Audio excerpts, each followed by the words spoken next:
Hey guys, this is Jsnow, and we're back with some Frost Mage PvP, and right here in this frame, that is what I call the Iceland's Bounce. 29k right to the face, while getting Death Grip. So, my Mage just hit 90 yesterday. I stayed up all night, because I was like, must get 90. So, I got 90, had super crazy allergies, so I wasn't able to make any videos yesterday, but here's the video of today. So, I've been testing out the Frost Mage PvP, and I've been noticing it is still pretty damn OP'd. So, the main thing that you seem to have to use is this thing called Frost Bomb, which is a new ability, like Living Bomb, but now it's Frost Bomb instead of the fire part. And once your Frost Bomb explodes on somebody, you get a free instant Fireball or Frostfire cast, which is always a crit, which is kind of ridiculously OP'd on top of the fact that Iceland still hits like a truck, as you can see right there. So what we do is we put up the Frost Bomb and wait for the person. If they don't die, they're going to take damage from the Frost Bomb. See 78k from the Frost Bomb, then the Frost Firebolt. And actually the Frost Firebolt doesn't always crit, so never mind that. But as you can see, 78k crit on the Frost Bomb. Holy shit. Plus a free cast right after that. So it's absolutely insane.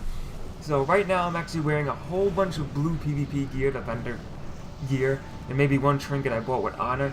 I still have to work on my PvP gear, but there's a really huge difference now since they introduced PvP power and PvP resilience, or resilience, whatever the hell it's called.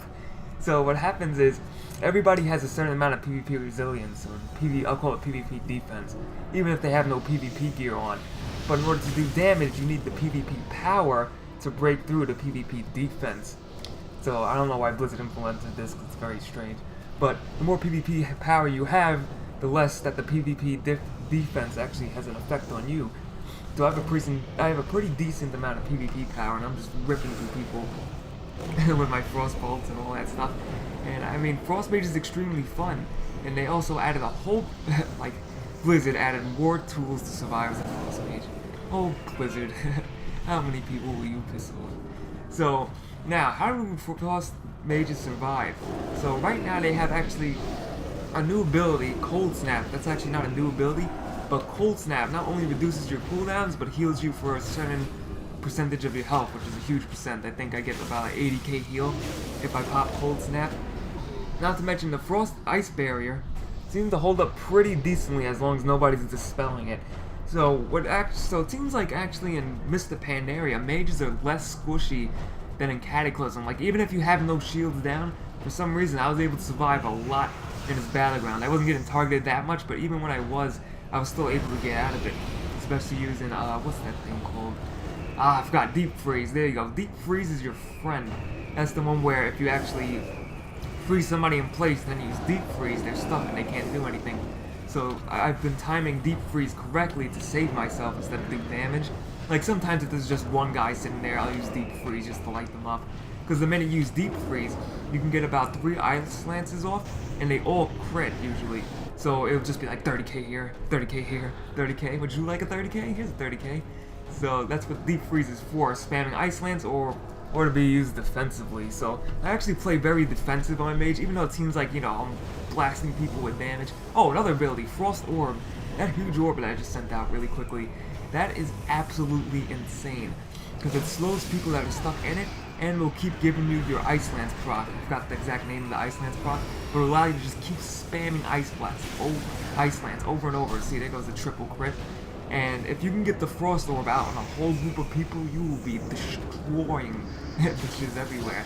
You'll be like, you get an Ice Lance, you get an Ice Lance, here's an Ice Lance. And everybody will just drop. It's pretty ridiculous. And if you can time your Frost Orb correctly, you will be pulling out insane amounts of damage. Now what I have to do is try out Fire Mage. I wonder how Fire Mage PvP and Arcane Mage PvP. That's actually something I really want to try out. Since I know in random BGs I'd love to be an Arcane Mage and just spam Arcane blasting people for huge crits. So that'll be the next thing I'll try out. But right now I'm going to stick with Frost, because Frost has, of course, so much control and so much damage. Even playing defensively, you could still hit like a truck. That's what's so amazing about the Frost Mage. So I'd like to thank you guys for watching this video. If you enjoyed it, please thumbs it up. As far as WoW PvP videos, I don't really do as much of them as I used to. My Death Knight's at level 90, so I'm trying to decide whether I should actually play my Frost Death Knight in some PvP, because they did get a new ability, which is pretty cool. That's actually like almost like a time to execute on people.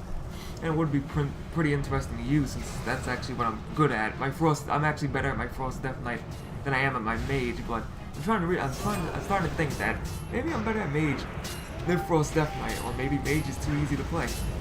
So I'd like to thank you guys for watching this video. Subscribe for more WoW content, DayZ content, and all the other random good stuff. And I'll see you guys next time.